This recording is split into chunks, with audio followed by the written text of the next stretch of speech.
మాజీ మంత్రుల ఇళ్ల మీద దాడి చేయించడం అనేది చాలా సిగ్గుసేటుగా ఉందండి.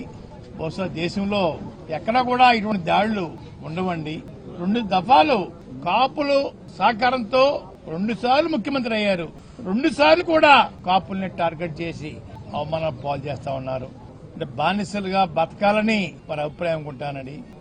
ముందుసారి అయితే రాంబాబు గారి లాగా నన్ను, నా భార్యని, నా కోడలని, కొడుకుని కూడా నీచాతి నీచంగా కొట్టించడం, తిట్టించడం, రావే జుట్టు మెలిదిప్పి ఖండించడం పోలీసుల చేత చేయించిన మహానుభావుడు చంద్రబాబు నాయుడు గారండి.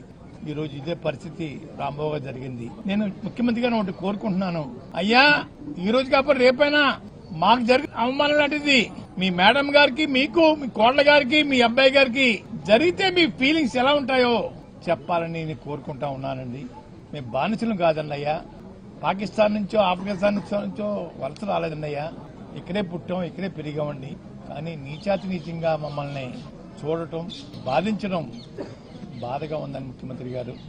రెండోది, తిరుపతి లడ్డు విషయంలో అబద్దాల మీద అబద్దాలు రోజు వల్లించడం సమాజం నవ్వుకుంటుందండి. భక్తుల యొక్క మనోభావాలు దెబ్బతింటున్నాయండి.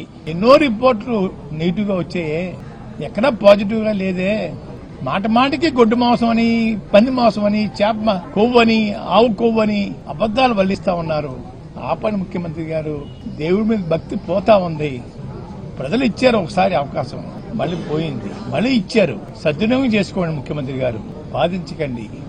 గౌరవంగా జీవించే మనుషులను గౌరవంగా జీవించనమండి, అంతేగాని మీకు బానిసలుగా చేసుకోవడం కోసం మా ఇళ్ల మీద దాడి చేయించే కార్యక్రమం స్వస్తి పలకమని చెప్పేసి నేను కోరుకుంటా ఉన్నాను.